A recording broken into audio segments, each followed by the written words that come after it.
의외로 이 증상이 대장암의 전조 증상이라는 것을 모르시는 분들이 좀 많은 것 같은데요. 그래서 오늘은 대장암을 알 수 있는 4가지 증상들에 대해서 이야기해 보려고 합니다. 안녕하세요. 종양내과 전문의 곽지성 원장입니다. 오늘은 대장암의 전조 증상과 함께 어떻게 치료를 하게 되는지에 대해서 말씀드리려고 합니다. 실제로 저희 어머니께서 대장암을 진단받아서 전조 증상부터 치료받기까지 여러 가지 실제 경험담을 살려서 말씀드리려고 하니까 꼭 시청 끝까지 부탁드립니다. 오늘 대장암의 초기 증상이 뭐예요? 대장암의 그 초기 증상들을 하면 몇 가지를 들 수가 있는데요. 일단은 변비나 설사가 번갈아가면서 자주 배변 습관의 변화가 온다. 과음하거나 아니면 뭐 매운 걸 먹으면은 누구나 화장실을 좀 자주 가게 되죠. 근데 그런 어떤 상황들이 아니라 그냥 일반적으로 저희가 식사를 하고 했는데도 설사가 좀 자주 나온다거나 아니면은 변비가 굉장히 심하게 온다거나 변비약을 먹어도 해결이 잘 안 된다거나 그럴 때는 혹시 대장에 뭐가 생겨서 그런 것들은 아닌지 검사가 좀 필요합니다. 우리 대변의 색깔 또한 굉장히 중요한데요. 보통 혈변이라고 한다면은 빨간색이 연상이 되잖아요. 저희 흰 옷에 피가 묻은 게 시간이 지나면은 어떤 색이 되죠? 검정색으로 점점 변하죠. 우리 대변에서도 마찬가지로 그렇게 됩니다. 굉장히 그런 변 색깔은 짜장면 색깔처럼 굉장히 검은색으로 나오게 되는데 그것도 의사들은 혈변이라고 봅니다. 그래서 만약에 대변을 봤는데 색깔이 빨간 게 아니라 너무 검은 거 아닌가? 이제 이럴 때는 또 의심을 해봐야 됩니다. 그런 상황에서는 혈변을 검출해내는 그런 키트들이 주변에 올리브영이나 이제 그 약국에서 구매를 할 수가 있는데 혈변을 검출하는 키트를 구매해서 그대로 한번 해보시는 것도 일상생활에서 건강을 관리하는 굉장히 중요한 습관일 것 같습니다. 그리고 변의 굵기 또한 중요한데요. 대장의 이제 구조가 상행결장이 있고 횡행결장이 있고 하행결장, 그 다음에 구불결장, 직장, 항문에서 이렇게 딱 대변을 보게 되는데 대변이 만들어져 가지고 여행을 하는 그 과정에서 어느 한쪽에 불룩 튀어나와 있는 부분이 있다고 생각을 해볼게요. 그러면 원통 안에 막고 있는 그 부분이 있으면 그 부분 좁아질 수밖에 없겠죠. 그럼 그 좁아진 부위는 모양이 찌그러지게 됩니다. 그럼 찌그러진 상태에서 대변이 이제 끝까지 나오게 되는데 그렇게 되면은 저희가 보는 그 대변의 모양이 이전과는 좀 다른 모양으로 좀 나오게 될 겁니다. 보통 좀 가늘어지겠죠? 내 대변 모양이 왜 이렇지? 어느 순간 이렇게 좀 변했네 라고 생각이 든다면은 일단은 추가 검사를 또는 진료가 좀 필요할 것 같습니다. 그리고 이전에 비해서 배가 자주 아프거나 소화가 잘 안 되고 더부룩하고 좀 이렇게 빵빵한 느낌이 많이 든다. 이 또한 대장암이 보내는 신호일 수 있으니까 암 가족력이 있으신 분들은 특히나 이 증상들을 가볍게 여기지 마시고 반드시 전문의 진료, 추가 검사를 해보실 것을 꼭 권유드리고 싶습니다. 근데 방금 이제 말씀드린 그 증상이 이제 초반에 시작이 됐다. 그러면 기수도 초기일 가능성이 조금 더 있을 것 같습니다. 하지만은 이 증상들을 오랜 시간 동안 몇 년 동안 방치를 해놨다. 그러면 또 말이 좀 달라지겠죠.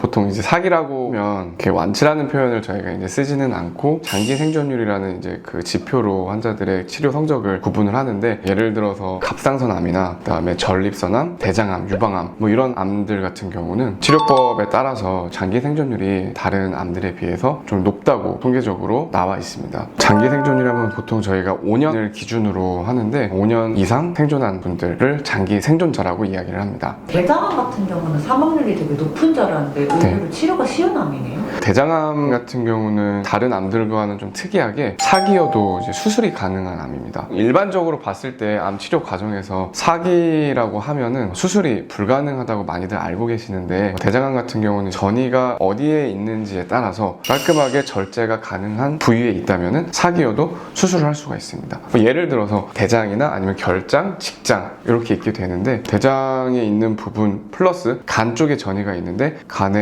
딱 조그맣게 하나만 전이가 있다. 아니면 폐 쪽에 전이가 있는데 조그맣게 하나만 전이가 있다. 그러면 그것만 딱 그 수술하는 의사가 떼면은 깔끔하게 제거가 될 것 같아요. 이제 그런 상황에서는 대장암은 사기여도 수술을 진행하고 그 이후에 항암 치료를 진행하게 됩니다. 그렇기 때문에 대장암의 장기 생존율이 다른 암들에 비해서 괜찮게 나오고 있는 이유인 것 같습니다. 대장암이 워낙 많은 분들이 걸리는 암이기도 하고 아마 지금 이 순간에도 내시경을 통해서 진단받으시는 분들이 많을 거라 생각이 듭니다. 그래서 이제 막연하게 이제 대장암 치료가 좀 힘들 거라고 치료라고 생각하시는 부분들이 있는데 사기요도 수술이 가능하고 표적치료제나 일반 항암제의 발전이 잘 되어 있기 때문에 지금 현재 그 대장암의 치료가 그렇게 어렵지 않다는 거 말씀드리고 싶습니다. 사기에서의 치료의 목표는 치료 종결이 아니라 만성화를 시켜서 이 암이라는 녀석들이 말썽을 부리지 않고 우리랑 같이 공존해서 나갈 수 있도록 하는 거, 그게 치료의 목표라고 항상 말씀을 드립니다. 만성질환이 굉장히 많이 있는데 혈압, 당뇨, 고지혈증부터 해가지고 투석 받으시는 분들, 또 주 3회로 계속 투석을 받으셔야 되거든요. 신장 이식을 기다리면서 그분들은 병원을 우리 암 환자분들보다 더 자주 가셔야 됩니다. 생각보다 우리 주변에 만성 질환자들이 굉장히 많이 있고 사기 환자들의 목표는 만성화를 시켜서 이대로만 잘 유지될 수 있다면 감사한 상황인 거다 메시지를 좀 드립니다. 암 환자분들만 아니라 다른 만성 질환 분들도 주기적으로 알레르기가 생긴다던가 어떤 시즌이 되면은 편도선이 안 좋으신 분들 많이 붓는다던가 자기들의 그 약한 부분들이 어쩔 수 없이 주기적으로 힘들어지는 증상으로 나타나는 것들이 있는데, 우리 암 환자분들은 수술받은 부위나 항암 치료를 하셨기 때문에, 그리고 방사선 치료를 받으셨기 때문에 그 부분들로 해서 많이 약해져 있는 상태이기 때문에 증상이 드러나면 그거는 그것대로 잘 해결을 하고 관리를 하고 치료를 하면서 진행을 하면 되기 때문에 항암 치료 중이신 부분들이 앞으로 계속적으로 진행이 될 수 있을 거라 생각이 됩니다.